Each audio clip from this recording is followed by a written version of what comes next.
Hi guys, welcome to JD Sports. I am Adam McKola. You already know who that man is. It's Tony the Bomber Bellew, and we are here for a special edition of Weighed In.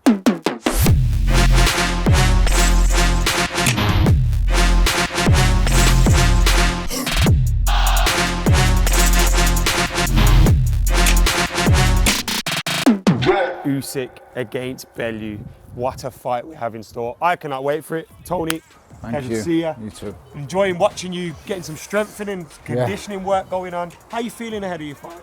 I feel fantastic. It's been a good camp, and I don't want to use the old cliches of it's been the best camp of my life and what all the fighters always say. What I would say is the numbers have gone up again. I feel absolutely fantastic, and touch wood that I'm just going to be fit and healthy for the fight, because I do feel really good. I've prepared diligently, perfectly. My diet, my weight, everything's gone to plan.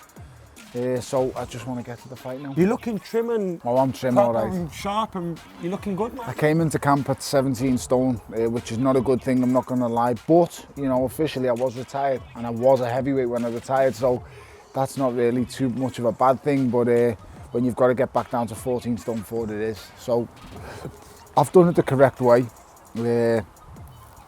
I've took my time with it. Not been killing yourself? No.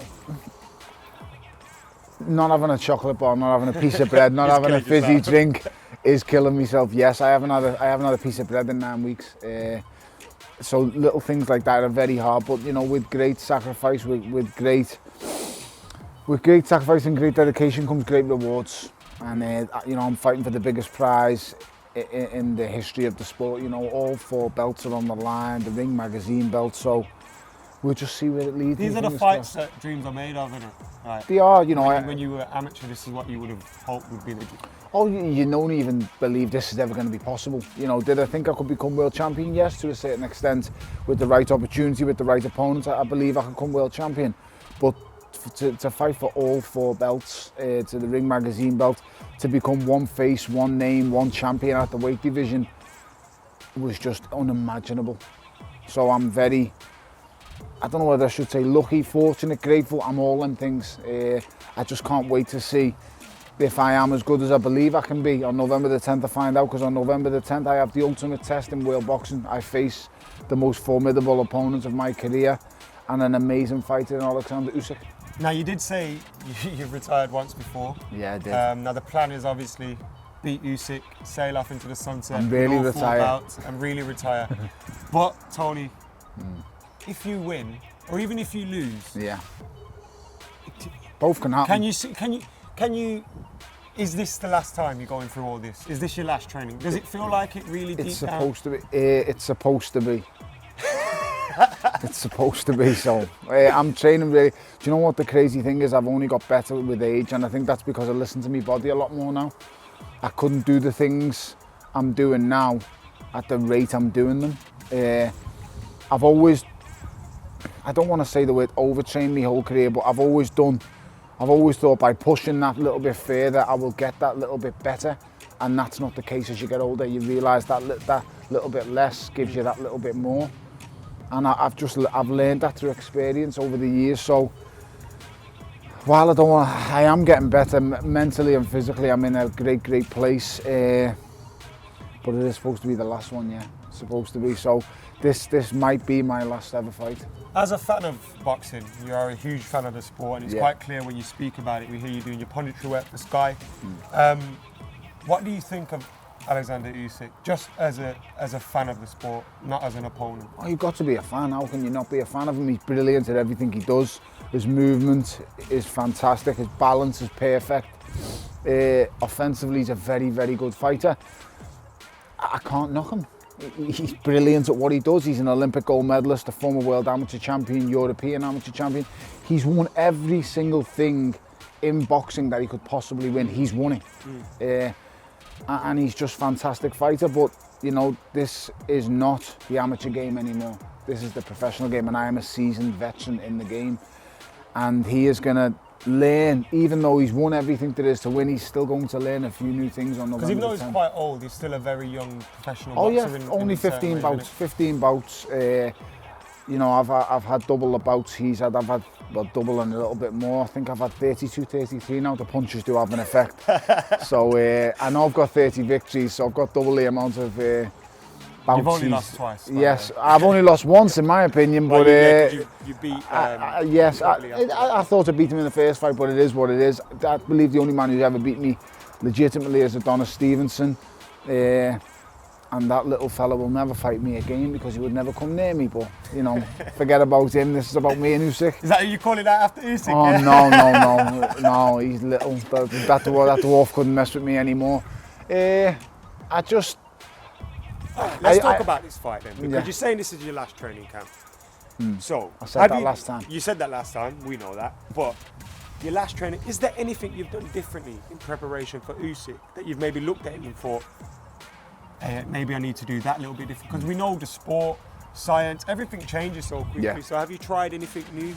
I'll be honest, I've never, since moving up to cruiserweight, heavyweight, I've never had to live a completely clean diet for 12 weeks. So that was hard. I love that you keep mentioning food. Periodising my carbohydrates. Certain days you have them, certain days you don't. Some days you need them more than others. That's been quite hard and tough. The training schedule was always hard, 11 sessions a week. You know, double days, Monday to Friday. But you know, sometimes you have to miss a session because you're tired and there's no point in training when you're tired. That's how injuries occur. So get through the 11 sessions a week and then rest on a Sunday. So really it's the same plan, but you just navigate through it differently. At different times you need different things. So there's nothing you've done technically on the boxing side that's different? Oh, I'm facing a southpaw, so you know, you've got to prepare to face the man who you're facing, and he's a brilliant southpaw boxer. So technically, yes, a lot of things have been done differently, you know, getting in southpaw sparring, doing the pad work, doing the drills, day-to-day work in the gym is different because I'm facing a southpaw boxer. Usually you would face an orthodox man, so yes, that brings its own problems to the table, but I believe I've got the best coach, one of the best coaches in world boxing, in Dave Caldwell, and he's addressed all them problems. He's gave me the solutions to them. Now it's down to me to enforce them, to bring them through and show on the night that I can do what he wants me to do. If I do what Dave Caldwell plans for me to do, I'll win this fight. Right, Tony, I've written you off before. Everyone has. I've written you off twice. Like, I'm going to be honest, I'm not going to come here and say I've always thought you'd win every fight. That's not true. I'm happy. Against Usyk, I feel like Usyk's the favourite. But again, now there's part of me saying, Tony Bellew's going to prove me wrong again. Like, how good does it feel to like prove people wrong, prove the doubters wrong? Like, it's something you do a lot. I have nothing left to prove. Very true. I've done everything I set out to do. I've been British, Commonwealth, European, world champion. I've done all them things. I've put the only fight on that ever happened at Goodison Park. I've done that. So I've won the world title, I've defended it. I've done everything I could possibly do. So I've got nothing left to prove to me. It is nice to prove people wrong. Look, I can do it, yes, but ultimately, I've lived my dream. It can never get any greater than Goodison Park. So while this is the ultimate test and the ultimate, you know, it's another defining fight in my career. It's his defining fight that brings him into the big time. It's just a really good fight. It's a great fight. I'm just trying to do something that's never been done before. I'm daring to be great, should I say. It sounds a bit... So cowboyish, should it? Yeah, you know, this time next year, brothers. It sounds a little bit cliche, but I'm trying to do something that's never been done before. So I'm, like I say, daring to be great. Put it in whichever way you want it. I want to know how good I am. I was ringside when you were in the ring with him at the AJ fight. When you look at him, do you sense any fear in him? Do you sense... No. What do you see when you... It's like looking in the mirror. I see a bit of an odd job, a bit of a lunatic, someone who's not all there. And I can honestly agree that's what I am too. So I think that's what's got us to the level. Do you think most boxers are? Oh yeah, without doubt. That's what gets us to the level that we're at. You can't be at this level and not have a screw loose. I've been getting punched in the face for 20 years and things go wrong. You know, you have good days, you have bad days, but ultimately to keep yourself in that frame of mind is very, very hard for the 20-year span. And like I say, mate, this has been my life. Boxing is not a sport, boxing is not a hobby, well, professional boxing anyway. And at the elite level, it is not a game. It is not just, it is a way of life. I've been living this life for 20 years. On November the 10th, fingers crossed that comes to an end. But there has been things that you'd have to get through in life that get you through that. It's been a long, long road. I didn't just stumble upon this. I didn't bounce into the professional game with an Olympic gold medal on my back and with a fantastic deal in place. I grafted. I was in Everton Park Sports Centre. I was in Widnes Leisure Sports Centres. You know, this pay-per-view box office lifestyle didn't just fall at my feet. I've come from nothing, and I'm a product of my environment. And on November the 10th, mate, it's going to show. Can't wait for the fight. Can we get a quick prediction before we move on to a few other I believe questions? I'm going to break his heart. I don't know how it's going to be possible, but that's all I can see is I'm going to get to him. And when I get to him, he's going to feel it. So don't get me wrong. I'm not putting any money on because you're going to break my coupon as well.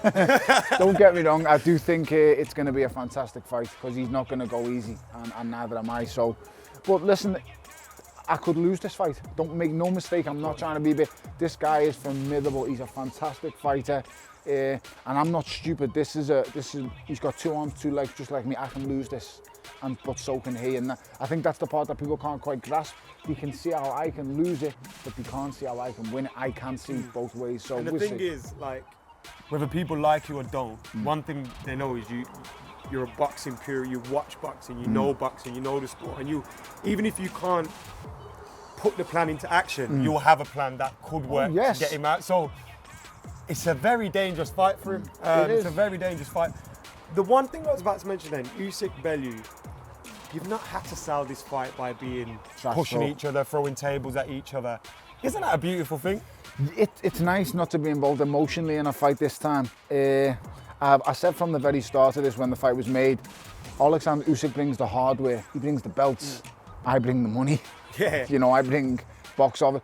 I've got what he wants, and he's got what I want. I want them belts. He wants the pay-per-view lifestyle. He wants the box office numbers. He wants what what he got in the WSB, the WBSS. He's got now. He's got the belts, but he wants what I've got in the box office fights and the mega fights, that the world-renowned fights that everyone remembers you for.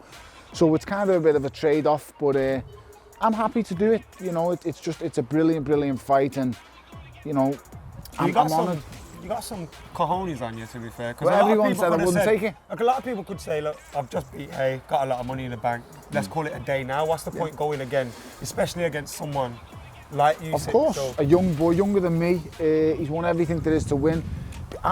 People said I wouldn't even take this fight. People said I wouldn't go anywhere near him, and I fear no man. And it will show on November the 10th. I will get there, and I have a plan in place, and it sounds far-fetched now, but believe me, when you see me put it in play, you won't believe your eyes. I know how to beat this guy. I know what it's going to take to get to him, and when I do get to him, people are going to say, I don't know what their excuse is going to be, but I know I'm going to do it. Looking forward to November the 10th when we'll find out. Speaking about boxing and the health of boxing at the moment, Liverpool's buzzing at the minute, isn't it? It's great. Boxing, you got Callum Smith, Rocky Fielding's fighting Canelo. Yeah. You've been very vocal on recently. Yes. And of course yourself. How do you feel about City? And because it's not just being known for Liverpool and Everton at the moment. Yeah, I'm very proud of everyone in the City. Callum Smith, Rocky Fielding especially. You know, the carrying the City forward. Anthony Fowler is another young boy on the thing. And everybody's shining, trying to get ahead, and I'm happy that I've been able to I don't want to really, but bring big time boxing back to Liverpool. You know, when I came here and defended the WBC title, it was a packed out arena, and everybody's happy to see. You know, I made the WBC title fight happen at Goodison Park, and there was as many cop-outs in the Liverpool fans as there was Everton fans. You know, I've got good friends who were the Liverpool season ticket holders in the Cop, and they said when they hear Z-Cars and see me walk to it, they hear Z-Cars and it reminds me of me walking to the ring at Goodison that night. So I'm very happy with the legacy I've left on Liverpool boxing as a whole. But the younger generation now, I want them to carry it through. Anthony Fowler, Callum Smith, Rocky Fielding. There's a lot of good talent in the city, and I just want to see them all shine. I wish them the utmost and best of luck. I've had my time. I really have had my time. This is my signing off fight. Maybe. Hopefully, maybe, yeah. Even you say hopefully when you say it. I do say hopefully because I need it to be over, if I'm being totally honest. I've lived it for 20 years. What do you want to do after boxing then? Do you want to stick with your punditry stuff and become the Gary Neville of boxing? No, I don't want to become the Gary Neville of boxing. No, crazy man, you. No, I don't. I don't know. I just want to live life like a normal man. So I'd like to disappear for a year. Want to step away from the sport? I'd like completely? to for a little bit. No, I don't want to step away completely. I look after another boxer who had a huge win last week on I think the JD Next Gen show in Newcastle. His name is Craig Glover. He defeated Simon Vallily in his own backyard. For me, he's a brilliant fighter. He's going to be a very big talent going forward, the cruiserweight. And so I look after him. But I'm not in it to gain anything financially from it. I just want to help people. Like all my career, I've always tried to help fellow fighters who have been in gyms with as amateurs, fighters who I've just known. I've always tried to fill up me boxing bills with scousers, and I just want to help fighters. You know, like that last bill happened in Newcastle. I helped make Robbie Davis versus Glenn Foote. I made Simon Vallily versus Craig Glover. So, and it didn't cost me. I just pick up a phone. I'm only picking up the phone to help people, and that's all I want to do. I don't want no financial gains from it. I like to see everybody helping each other. If you can take it upon you to go and help someone, you don't need to gain something. Everybody these days they want to help someone, but I need to get something good. I need to do. No, you know, I come out of my house in Chicago, the apartment I was staying in. I had 2 tracksuits, and they were given to me by one of the companies, and I came out and there was a man on the street homeless. I gave him 2 brand new tracksuits in the thing. I didn't need someone on a video camera to video me or do it. I just said, yeah, mate, and he looked up at me and he couldn't believe it. And it's just nice to give someone something or help someone in any way, as little as it can be. It could be as little as just giving someone a coffee on the street, giving someone a hot meal, because just help people. If I can do it in the boxing world, so be it. I don't want no credit for it. Just help people. Everybody in the world should. If you've got the possibilities to help someone, do it. And hopefully the world works in a nice way. Because a lot of people get through and then pull the ladder up. Yeah. And you just... You wouldn't believe how many times, like, I've known fights over the years and they won't help no one but themselves. And it's like, no, I'm here for me, I'll get what I'm getting. Why? You know, for help each other, and then we all Everybody help. eats. Exactly. You know, closed mouths don't get fed. And throughout my career, when I've ever been in charge of the bills, I want to put him on, I want to put him on, I want to do this, I want to do that. I've always tried to do, you know, Goodison Park, I've done it there. The hay fights at the O2, any bit of power that I had going into the first one, I got other fighters on. The second one, I had all the power. I made them fights happen on for each of them fighters, and I went out of my way to just help the fighters, help people. And if you can have it in your way to help anyone in life and in the world, I don't want to sound like I'm preaching here, yes, but I just help people, man. It's nice to help people. It is. You mentioned Hay there. Yes. Got me thinking about Hay and Chisora recently, and they've become friends, and he's signed him up. Kind of reminded me of when Jay-Z signed Nas, and it was kind of like a big power move. What do you think about that? I love Del. Del's my boy, and I'll always support him no matter what. So when it's a good move for him? Going with David? Del's not silly, so whatever, you know, he will look at David pushing him. I sat there and I seen the interview on Sky Sports, and he said, I went to Tony Bellew and Tony said no to managing me, so it came to David. And I was like, Del, you can't say that. He manages sitting at a table, but Del's Del. David Hay is a brilliant, charismatic figure in boxing. He knows the game inside out, David. And he's somebody who wants to stay involved in the game. He wants to progress his fighters, so David can do good things. You know, I think David will have his own agendas to why he signed Del. I think he does see the Joe Joyce fight getting made down the line somewhere. I don't know, or he might want to rush Del into it, try and rush him into an AJ fight, but I don't think that's possible. I basically made the Dylan and Del Boy fight. Would you like to see that again?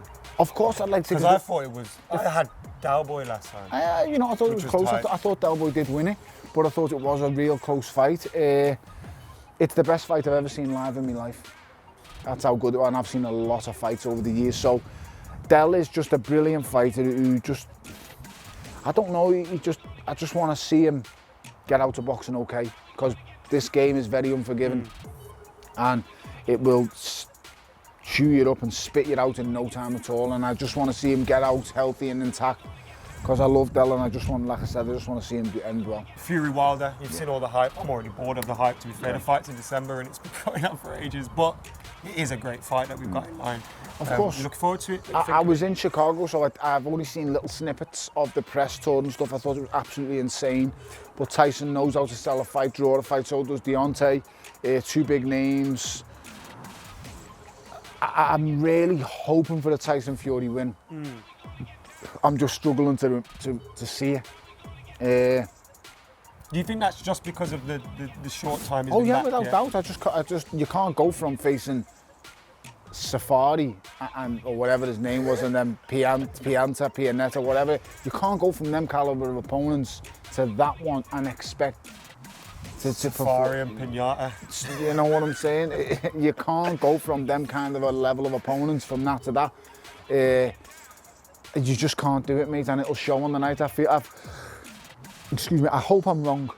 I would love nothing more than a Tyson Fury win, but I just can't see it for the life of me. As good as Tyson is on his day, and the Tyson that went to Dusseldorf beats Deontay Wilder. Yeah, 100%. But this Tyson is very, very hard to see. I think Dylan White beats Wilder. I couldn't disagree with that. Dylan White's one of the most improved heavyweights in the world. See, I felt crazy saying this to myself. That I think Dylan White beat. Mate, he's I'm glad that you just said that. He's relentless. Dylan's relentless, and you know, Dylan might have his. Dylan's got an awful lot of inexperience on his hands. Dylan's got an awful lot of natural talent, and he's a hard man, but he's very, very inexperienced. And that showed massively in the Joseph Park fight. A fight that he's winning, cruising, doing so well, and then nearly blows it all in the last round, seconds away from being stopped. And that's just basically down to experience. And it's okay saying he's had 20 plus fights or whatever, but it's what you've incurred and experienced in them fights. He's only had one serious test in his whole career, and he lost that one to AJ. So he's learning on the job, but Dylan is vastly improved. You've got to give Dylan all the props. One thing about Dylan White is he's a man who's willing to face anyone. He doesn't. And I feel sorry for him a little bit because he's.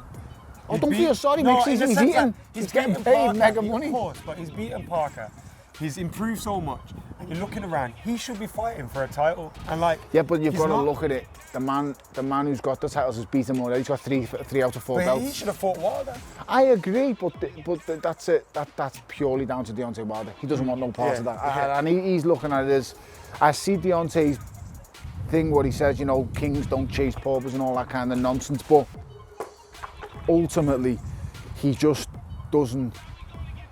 He doesn't get why he should have to face Dylan White. And I understand why he's saying that, because he's looking at it as in, why am I going to face this dangerous opponent and gain absolutely nothing? When in reality, he should just go, well, I'll face him. It's my career at his payday, and I've opened myself up to the British box office, the UK audience. But Deontay's not looking at it like that. Deontay's looking at it as, everything's personal to Deontay. Everything's a personal struggle. I'm this, I deserve that, I need this, I want that. Just look at it as in, son, go and get paid a lot of money and open yourself up to the UK audience, because without a shadow of a doubt, the UK boxing audience is the biggest boxing audience in the world.